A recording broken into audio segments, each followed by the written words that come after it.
Succession primaire, succession secondaire et climax. Un habitat influence les communautés d'espèces qui peuvent s'y développer, et ces espèces, à leur tour, influencent l'habitat. Conséquence, les conditions vont changer au cours du temps, et les communautés qui s'y installent aussi. Ces différents stades de communautés biologiques vont constituer ce qu'on appelle une succession. Une succession primaire, c'est l'ensemble des étapes qui vont se dérouler au départ d'un terrain stérile. C'est ce qu'on obtient, par exemple, lors de l'émergence d'une île volcanique, ou le retrait d'un glacier. On se retrouve alors face à de la roche nue. Pas de sol, pas de vie. Et ensuite, qu'est-ce qui se passe ? Eh bien, les premiers vivants qui vont coloniser ce nouveau terrain, ce sont les bactéries autotrophes, les lichens, les algues, quelques champignons aussi, qui vont être apportés par le vent et la pluie. Ils vont s'y installer et croître très doucement, dans un milieu très hostile et pauvre. Mais très lentement, leurs interactions avec l'environnement vont altérer la roche et apporter progressivement un peu de matière organique dans l'environnement.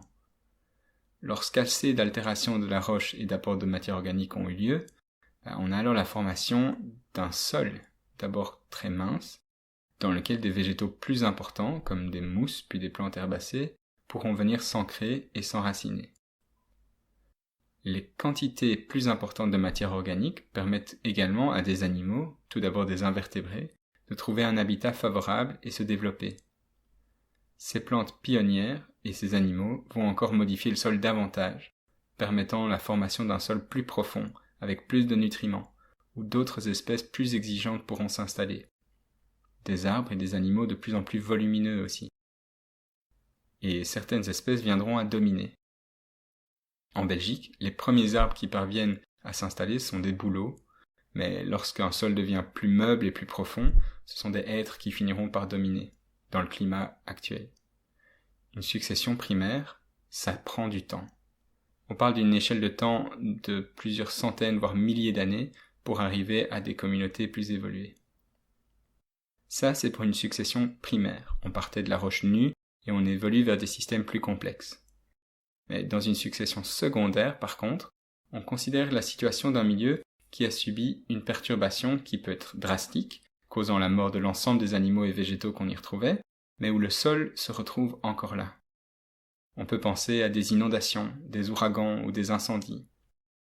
Un feu de forêt va par exemple faire fuir ou tuer tous les animaux et va brûler tous les végétaux.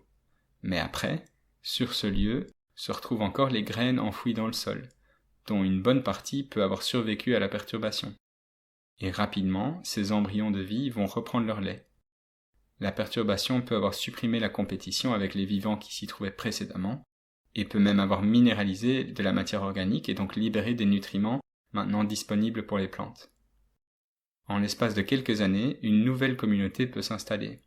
Et si la précédente était installée depuis longtemps avec une poignée d'espèces dominantes, la nouvelle communauté peut même être plus diversifiée, apportant des nouvelles opportunités de développement pour des espèces pionnières ou des espèces plus rares.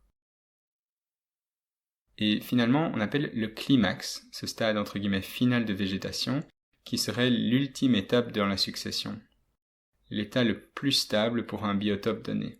Mais cette notion a vraiment des limites puisque, dans le fond, des perturbations, il en arrive tout le temps. Des majeurs comme des incendies, même des mineurs comme une grosse neige ou la chute d'un grand arbre, et même des actions humaines.